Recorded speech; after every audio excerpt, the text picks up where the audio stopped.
Hello everybody. This is the first lecture on the subject called fluid mechanics. We have listed the topics that will be covered in this lecture, and also below in the green box you can see we have mentioned two books which you can use for your reference. First, let us understand what do mechanics of fluids deal with. Mechanics of fluids is a field of study in which the fundamental principles of general mechanics are applied to liquids and gases, which constitute the group called fluids. I'm sure you have already covered subjects where the principles of general mechanics are applied in case of solid bodies. They constitute what is called solid mechanics. Now, these principles of general mechanics normally involve the conservation of matter or mass, Newton's laws of motion, and conservation of energy. Now, in extending the study to the case of compressible fluids, we may also have to consider certain laws of thermodynamics. Generally, mechanics of fluids is divided into two broad groups. For fluids at rest, the study is known as fluid statics, whereas if the fluid is in motion, the study is called fluid dynamics. The next fundamental question in the study of mechanics of fluid may appear trivial, yet answering this question is very important if we want to understand how to apply the general conservation laws while studying fluids in motion or fluid at rest. And that question is, what is a fluid? The most general definition of a fluid can be summed up as follows. So a fluid can be defined as a substance that deforms continuously while acted upon by any force tangential to the area on which it acts. Now you all know that if I am talking about a force acting tangential to an area on which it acts, it is normally called shear force, and the force divided by the area on which it acts is also called the shear stress. In contrast, if you consider a solid can actually resist a shear force while at rest. What does that mean? It means that the shear force will cause some deformation in a solid. However, unlike the fluid, this deformation does not occur continuously. Rather, the deformation is quite finite depending upon the impressed force and the area, and once that finite deformation has been achieved, a condition of stable equilibrium is reached, after which the solid does not deform further. So while application of a shear force causes a fluid to deform continuously, application of a shear force on a solid causes a finite deformation, at least as long as the solid is within its elastic limit. Let us understand this definition a little more. Consider a solid body which is lying on a surface, and the surface actually grips the solid body. That might be due to friction or due to some mechanical grip. The cross section of the solid body perpendicular to the slide is A. Now if I apply a tangential force F to the top surface of the solid body, what will happen? The solid body will deform like this. What will be this angle theta? That depends upon the elastic property of the solid. G is the modulus of elasticity of the solid body. So for a given F by A, this theta, as you can see, is finite. So it doesn't matter for how long you are applying the force. After the solid body gets deformed by this angle theta, it comes to rest. It does not deform any further. In contrast, let us consider a hypothetical fluid body. Again, very similar configuration. The lower surface is held or it is prevented from moving. having a cross section A, and to this surface also I apply a force F at time t is equal to 0. After a time delta t1, the fluid body gets deformed and this angle becomes theta 1. Let us further increase the time increment. Let us go to delta t2, which is greater than delta t1. You will see the fluid body carries on deforming and this angle actually increases. Allow more time, this angle increases further after delta 3 time. Even more time, this angle becomes even more at time delta t4. So for a given f, the theta increases indefinitely with time. As long as you are applying this force F, this theta goes on changing. It does not settle down to a finite value, unlike a solid. This continuous deformation under the action of a shear force is called flowing. A very common term that we have heard in context of fluids from our childhood. A fluid flows. What is flowing?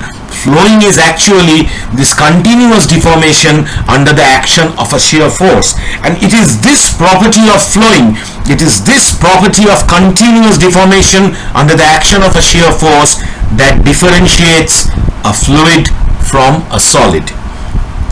So let us formalize the definition of a fluid for good. So a fluid is a substance that deforms continuously, very important, it deforms continuously under the action of a shear force, however small the force may be. The next important topic that we need to understand is the continuum hypothesis. Now, what is the continuum hypothesis in context of studying the mechanics of fluids? To understand why one should understand continuum hypothesis, let us start with a very simple fluid property called density. You all know what is density of a fluid is from your school days. So let us consider I have a vessel here which contains a fluid, the blue one.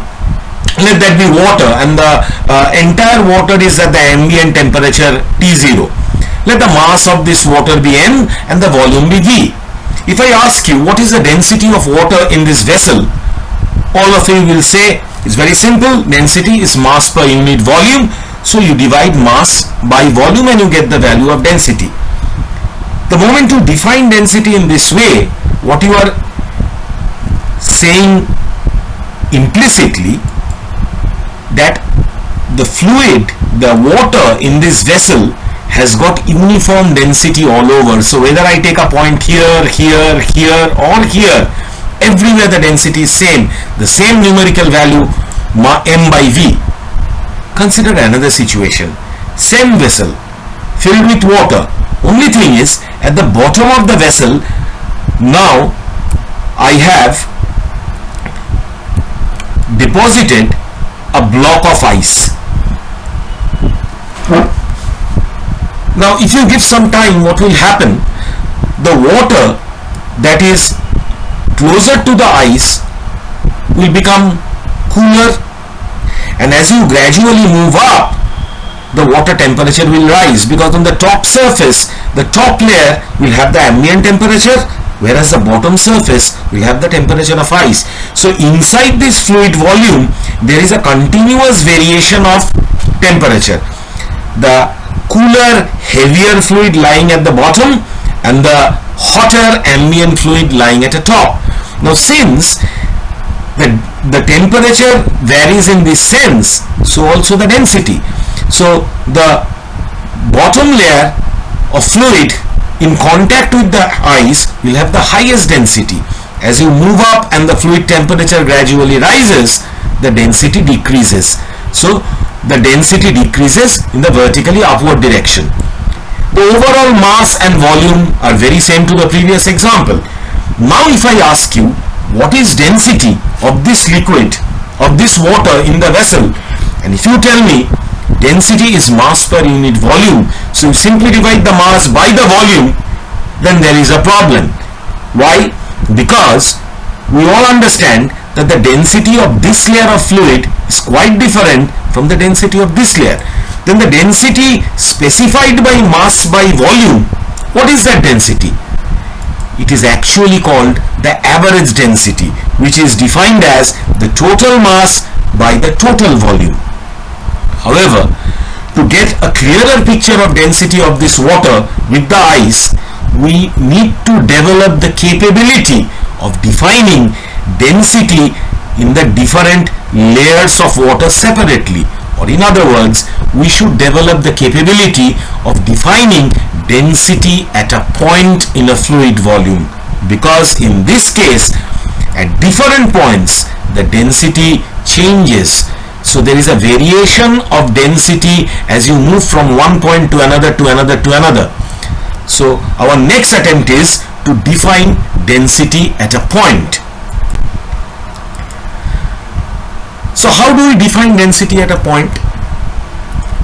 Let us consider a fluid volume, an arbitrary fluid volume, which has got total volume V and total mass M.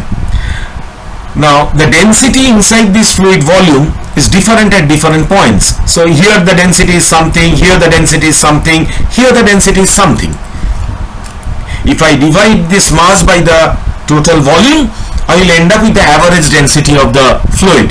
But I am interested in defining density at a particular point. Let us choose a point P.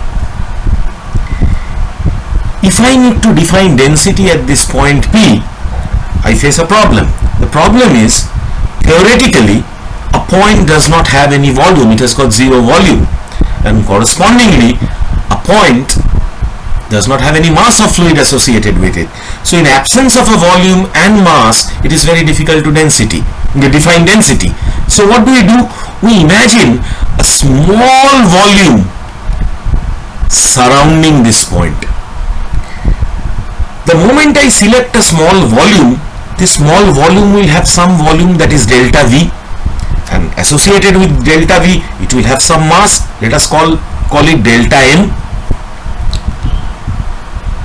How small should be this delta V? Rather, how big should be this delta V? This delta V should not be that big that density varies between different points within this delta V itself.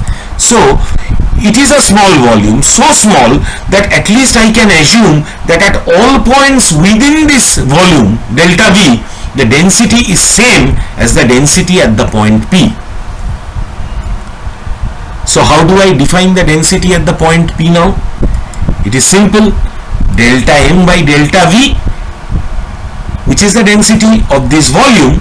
To get the density at the point, this delta V should be pushed to zero, so that this volume is crushed back to the point again, and this will give me the density of the point rho P. Now this definition is mathematically absolutely correct. There is no problem with it, but the problem lies elsewhere. What is that problem? The problem is that you are trying to push this volume delta V to zero. Now just try to think. As you go on reducing this volume smaller and smaller and smaller, a time will come when this volume will be comparable to the molecular volume of this fluid. That means this volume will be so small that you may have only one or two molecules inside it. So bulk of the volume will be empty. Mass will be concentrated only in 2 or 3 molecules. Go even smaller, you may actually end up into the intermolecular space between 2 molecules which does not contain any matter. If you end up there, the basic concept of density as we are defining in a macroscopic sense, it fails. So we cannot reduce the delta V to zero. If we arbitrarily try to minimize this delta V and try to push it to zero, we may end up in a state where I end up with a volume that does not contain any matter.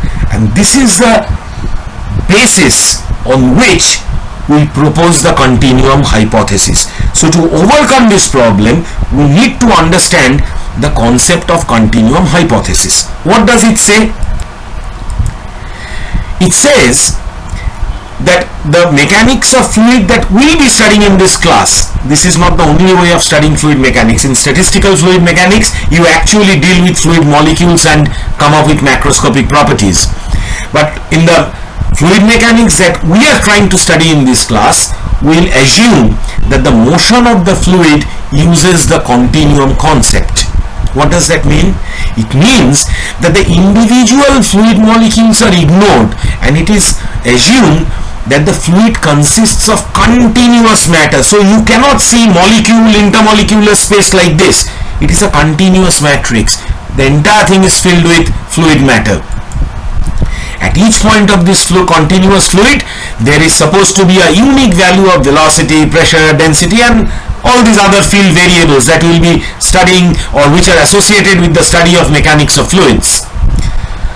Now, to ensure that your fluid behaves as continuous matter, there is a condition, and that condition is that the smallest length scale that you will be considering in a fluid. So if you consider a sphere of fluid, the smallest length scale will be its diameter. If you consider a cube of fluid, the smallest length scale will be its side.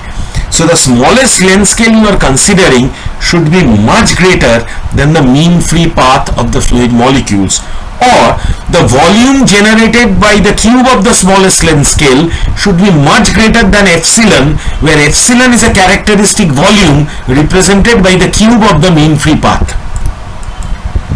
So L, which is the smallest significant length scale in your flow field, it is called the macroscopic length scale, and L means the mean free path, the small l, it is called the microscopic length scale. So now you understand that the delta V in defining density at a point which we casually said let delta V tend to 0, we cannot say that it should tend to 0. It can at the most tend to epsilon. It can at the most tend to a value which is much greater than epsilon, so that you do not go down to the molecular level, and ensure that continuum hypothesis is guaranteed in your study of mechanics of fluid. So now let us redefine density at a point P. So as usual, around the point P we choose a small volume delta V having a mass delta M. Only thing is, now while defining this small density at this point P, we say delta V should tend to a volume epsilon star. What is epsilon star? It is a volume which should be much greater than epsilon, that is the volume characteristic of the mean free path cubed. If I consider epsilon star instead of 0, I am ensuring that while defining density at the point P, I am going by the postulates of the continuum hypothesis. Now, to finish up our discussion on density, the next thing that remains is what is the unit of density? It's mass per unit volume. So its SI unit is obviously kg per meter cubed. Let us consider two other definitions closely associated with the definition of density. One is called the specific weight. Now, if the density of the fluid is rho, then its specific weight gamma is simply the product of rho with g, where g is the acceleration due to gravity. Obviously, the unit of specific weight can be seen to come out as Newton per meter cubed. The other definition that we will be considering is specific gravity of a fluid, which is often also called its relative density. Now, specific gravity or relative density is basically the ratio of the density of the fluid to the density of water at 4 degrees centigrade. Now, since it is a ratio of two densities, so specific gravity is a dimensionless number. Normally, for ready reference, we take the density of water at 4 degrees centigrade as 1000 kg per meter cubed. So, if the specific gravity of relative density of a fluid is 0.7, then its density is 1000 into 0.7, that is 700 kg per meter cubed. the next fluid property that we will be discussing is called the bulk modulus, and closely associated with it, actually the reciprocal of bulk modulus, is a property called the compressibility of the fluid. What is the significance of this property? Now, all matter is to some extent compressible. What does that mean? That if you bring about a change in the pressure applied to a fluid, that is always associated with some corresponding change in its volume. Now, the degree of compressibility of a substance is characterized by this quantity called bulk modulus, denoted by the symbol K, and it is defined by the equation given as follows, where delta P represents a small increase in pressure applied to the material, and delta V is the corresponding change in the original volume V. As you can see that if the bulk modulus value is high, then for a given delta P, the delta V is small. So higher is the bulk modulus value, less compressible is the substance.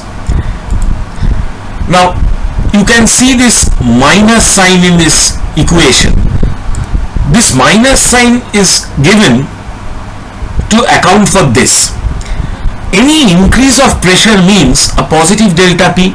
Now, any increase of pressure or a positive delta P always brings about a reduction in volume. That means a negative delta V. So, to keep the bulk modulus value positive, this minus sign is always included in this equation, just to account for the fact that delta P and delta V, they have got opposite signs. The unit of bulk modulus is basically the unit of pressure, because in the denominator you have got delta V by V, which is dimensionless, and in the numerator you have delta P, which is pressure. So the SI unit of bulk modulus will be pascals or Newton per meter squared. The reciprocal of the bulk modulus is called compressibility, which makes sense. I mean, higher is the bulk modulus value, less compressible is your substance. So higher is your compressibility value, more compressible is your substance. So reciprocal of bulk modulus is also called compressibility. Now, the value of the bulk modulus K actually depends upon the relationship of pressure and density, how they are related, corresponding to the conditions under which the compression of the fluid takes place.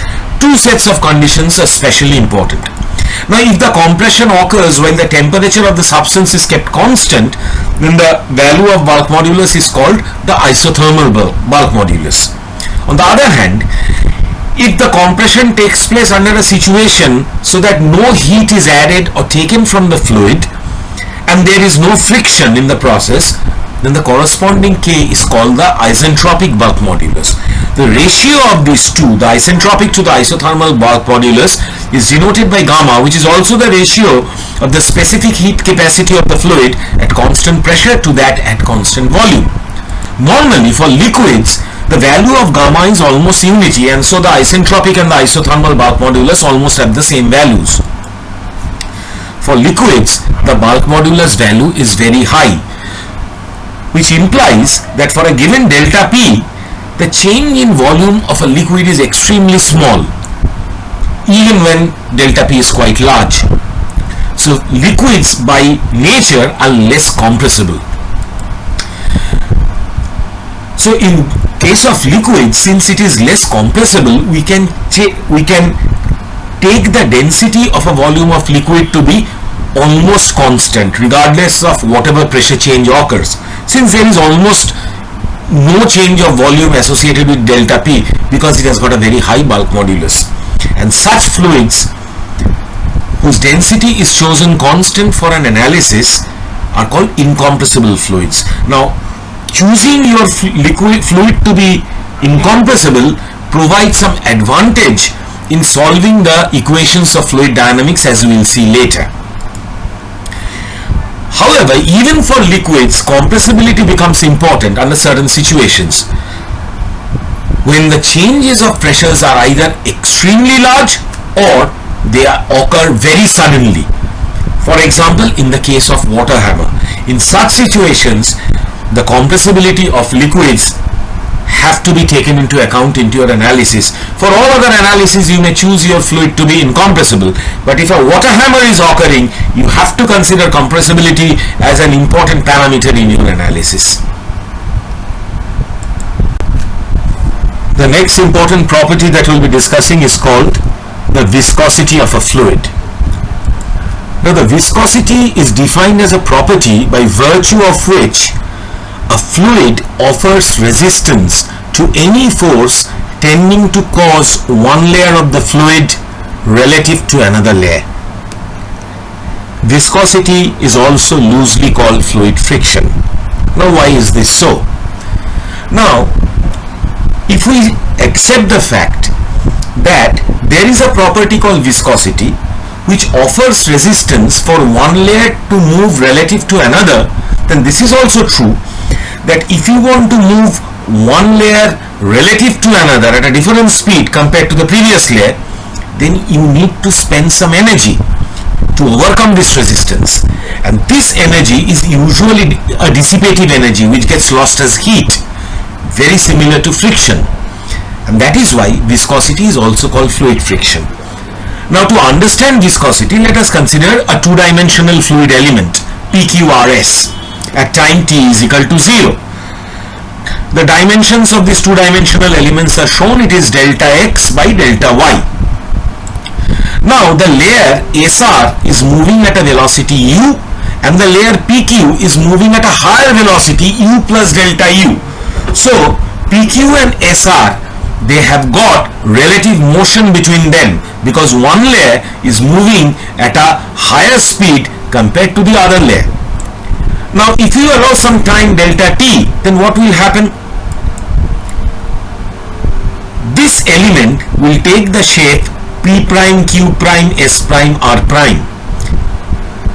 The S and the R, they will move by a distance u delta t, and the P and the Q, they will move by a distance u plus delta u into delta t. And as you can see that the fluid layer, the fluid element has got deformed.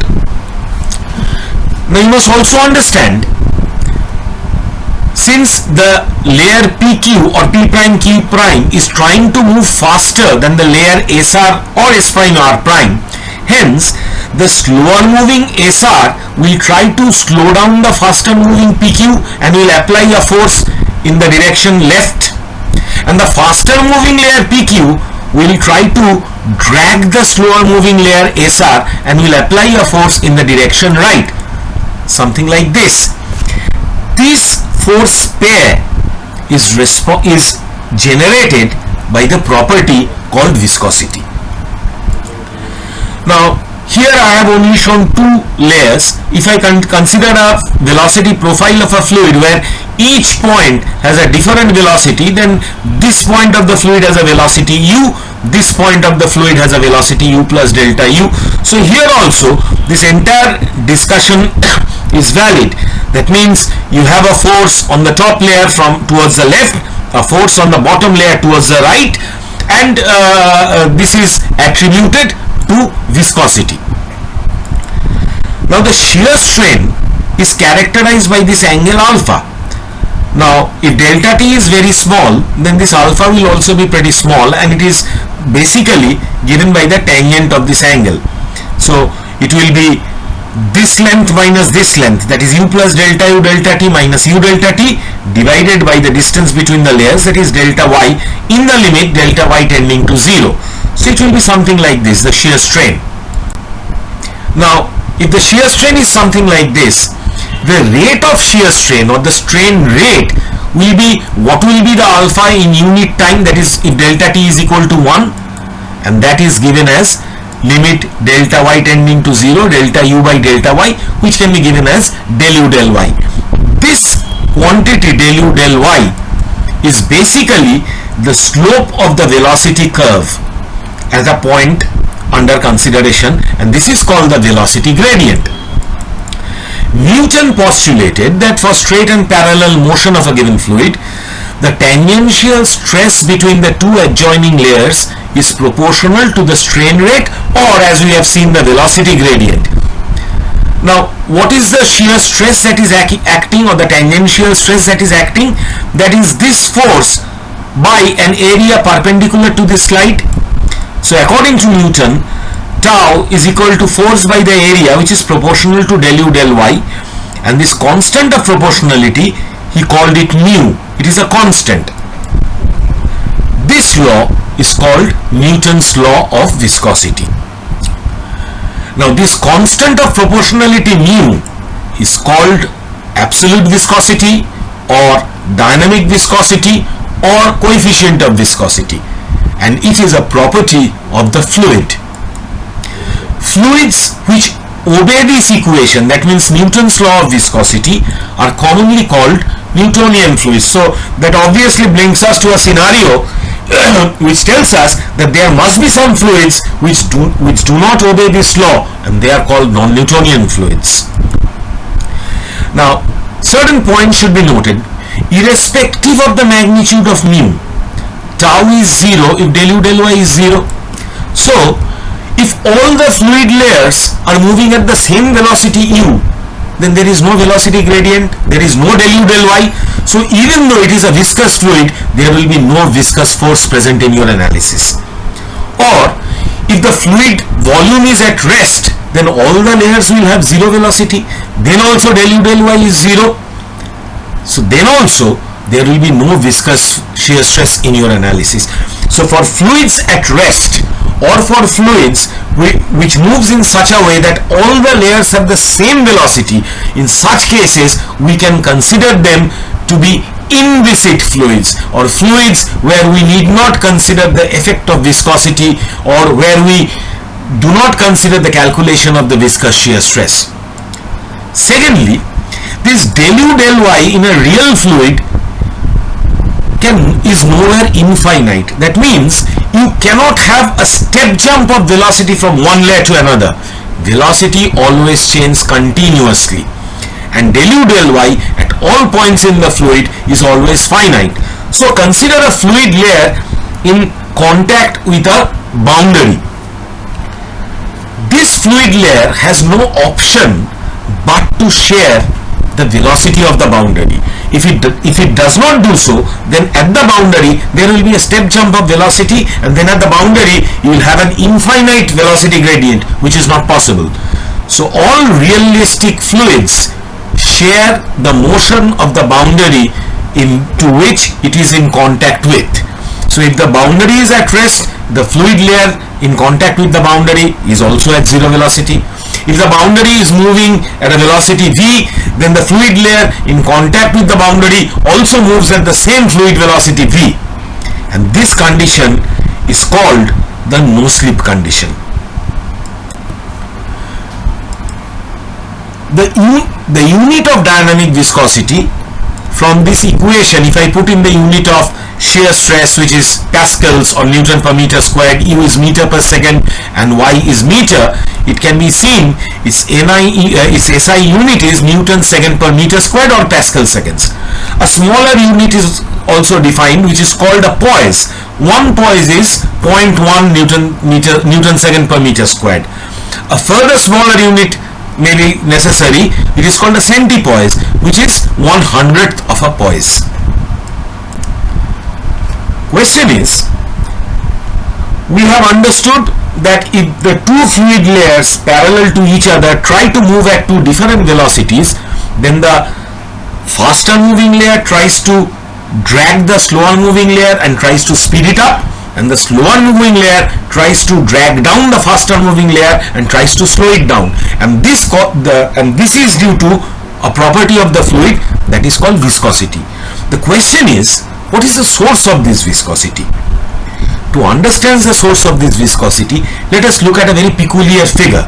Let us see how viscosity changes with temperature for liquids and gases. Now, liquids and gases both constitutes the broth set fluids, but as you can see, the variation of viscosity with temperature is entirely opposite between liquids and gases. Whereas in case of liquids, viscosity decreases with rise of temperature, In the case of gases, viscosity increases with rise of temperature. To explain this peculiarity, we need to understand the sources of viscosity. There are two common sources of viscosity. The first one is the cohesive force between the fluid molecules. So the fluid molecules attract each other. So the fluid molecules in a faster moving layer, as it tries to move fast, the fluid molecules in the slower moving layer, by virtue of cohesion, tries to pull it and tries to slow down the faster moving molecules. The reverse is also true. The second factor is called molecular momentum exchange. Now, what is molecular momentum exchange? Let us consider two fluid layers. One is A, moving at a higher velocity u plus delta u, and another is B, moving at a lower velocity u. Now, the fluid particles are randomly moving in all directions, so it is quite possible after a period of time some fluid molecules from the faster moving layer will migrate to the slower moving layer, and some fluid molecules from the slower moving layer will migrate to the faster moving layer. Now, what happens due to this? As some faster moving molecules migrate to layer B, these molecules come with the higher momentum content associated with u plus delta u, and as they migrate here and some slower moving molecules leave the layer B, the average velocity of this layer B tries to go up. The reverse occurs in layer A. In layer A, as slower moving molecules come and reside and some faster moving molecules leave layer A, the average speed of layer A tends to slow down. So in effect, what happens due to this molecular momentum exchange is the faster moving layer tries to get slowed down by the migration of molecules from B, and the slower moving layer tries to speed up due to migration of molecules from layer A, and this is precisely what gives rise to the property of viscosity. Now you must understand, in case of liquids, the liquid molecules are very closely packed. They cannot move around very much. So the molecular momentum exchange is very insignificant in the case of liquids. But in liquids, the forces of attraction between the molecules is pretty large. So the cohesive force is the dominant factor in case of liquids. So as temperature increases, the cohesive force between the liquid molecules goes down as the individual molecules gets energized and tries to vibrate even more, and hence viscosity comes down. There is not significant contribution of molecular momentum exchange in case of liquids. In case of gases, the gas molecules are widely separated and have very little cohesive force among them. So it doesn't matter whether cohesive force goes up or down, they anyway does not play a significant role in case of gases. But as temperature increases, as the gas molecules get energized, more and more molecules gets exchanged between layers A and B, because they now have got greater energy to move about. Hence, with rise of temperature, with increased molecular momentum exchange, the viscosity of gas increases. So for liquids, since cohesive force is the dominant factor behind viscosity, with the increase of temperature, the cohesion and correspondingly its viscosity decreases. For gases, the momentum exchange is the dominant factor contributing to viscosity. So with increase of temperature, the energy of the gas molecules increase and the momentum exchange will also increase, so its viscosity goes up. Now, I spoke about, while defining Newton's law of viscosity, that if there is a group of fluids which I call Newtonian fluids which obeys Newton's law of viscosity, it's quite possible that there is another group of fluids which violates Newton's law of viscosity, and they are called non-Newtonian fluids. To understand them, let us look at this graph. It is a plot between shear stress as the ordinate and the rate of strain as the abscissa.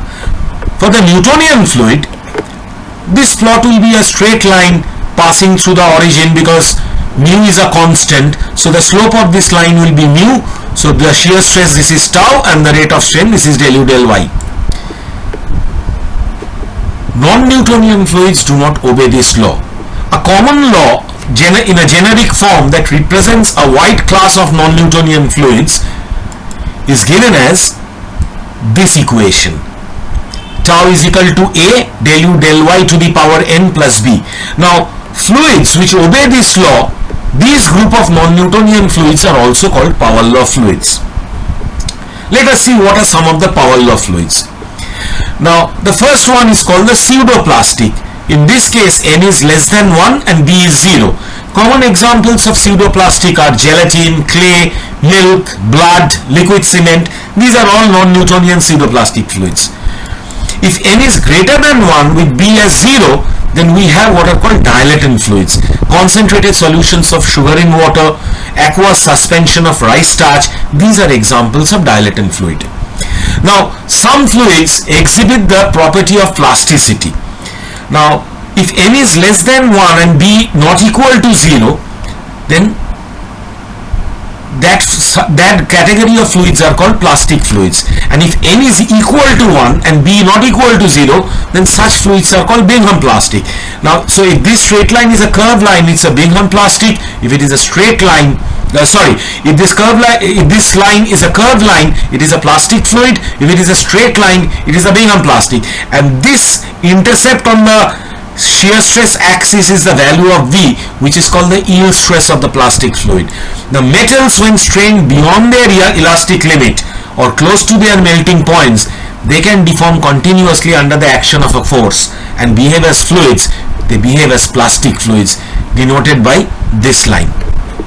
In addition, there are certain fluids whose viscosity value changes with the duration of application of the force. For example, if the viscosity increases with the duration of application of the force or the shear stress, then such fluids are called rheopectic fluids. Whereas, if the viscosity decreases with the duration of application of the force, such fluids are called thixotropic fluids. In addition, you can have viscoelastic fluids, which shows the properties of elasticity as well as plasticity.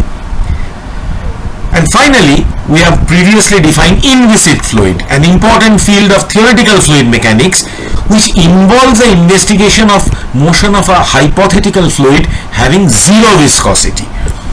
As I have discussed before, if a fluid is moving in such a pattern that all the layers have the same velocity, then also we can make an assumption that the fluid is behaving as an inviscid fluid.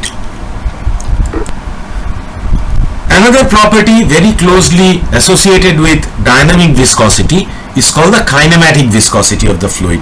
Kinematic viscosity eta is defined as a ratio of the dynamic viscosity mu and the density rho. From this equation, it is obvious that the SI unit of kinematic viscosity is meters squared per second. A smaller unit is the Stokes, which is 10 to the power minus 4 meters squared per second, basically centimeters squared per second. An even smaller unit is a centi-Stokes, which is 1/100th of a Stokes. Now let us look at some properties of common fluids which we will be using in this class in solving problems.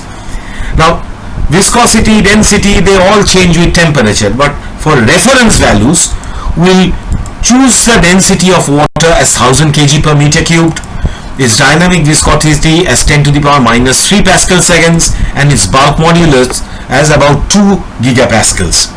For air, we'll choose its density at standard temperature and pressure condition as about 1.29 kg per meter cubed, often chosen as 1.2 also, and its dynamic viscosity as 1.7 into 10 to the power minus 5 Pascal second. As you can see, the dynamic viscosity of air is typically 1/100th of the dynamic viscosity of water. So water is a much more viscous fluid compared to air, which is quite obvious to all of us.